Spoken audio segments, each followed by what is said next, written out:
Hello, my name is Alex Isles and welcome to Birdoswald Roman Fort, a fort that is often described as important on Hadrian's Wall by archaeologists. Now this fort here has an amazing history to it, not just for its history in the Roman period, but also because of the fact that it keeps on giving archaeologists, helping us to understand British history more and more. To start off with, nearby to Birdoswald, we initially discovered that before the stone wall was built in the west end of Hadrian's Wall, there was a turf wall made to defend the frontier, and then that was later on upgraded by the stone wall. Alongside this as well, when excavations have been done at Birdoswald, they have discovered as well that the site was continued to be used for long after the Romans left. Just over here we can see where the granary buildings were here at Birdoswald, and then in the 4th, probably late 4th, early 5th century, a great hall was built on this site that reminds us of the Anglo-Saxons and myths and legends within Beowulf. Then following on from the sort of period of the Dark Ages, as many people call it, or the Early Middle Ages, it was then used right into the 16th and 17th century as a farm building, and right over here there was a bastle house, a fortified mini castle for local people to have protection against the ferocious border reivers, who were clans of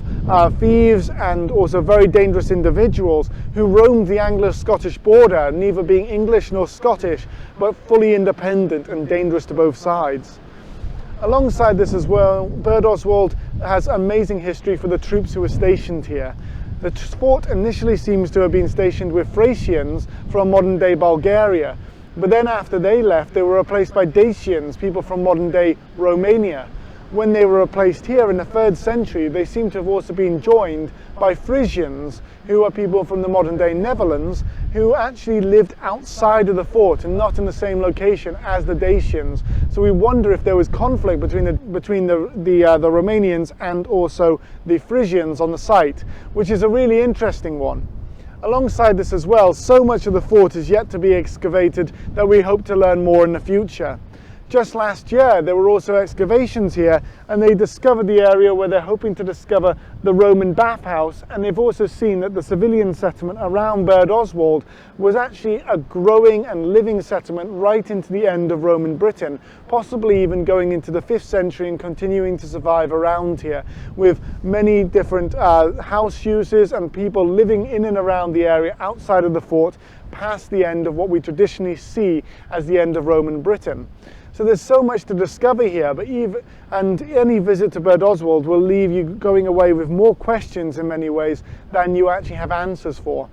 One of the things that I think is especially wonderful about Birdoswald is that there's continual digs right the way through for the next 3 years. So if you visit here, you're bound to learn something. I really hope you've learned something and maybe want to visit this location. Even as you can tell on the video, it is quite a windy location, but I hope you still enjoy it when you visit here and just discover some of the history of this amazing part of northern Britain. Thank you so much for watching, and I look forward to speaking to you again in the near future.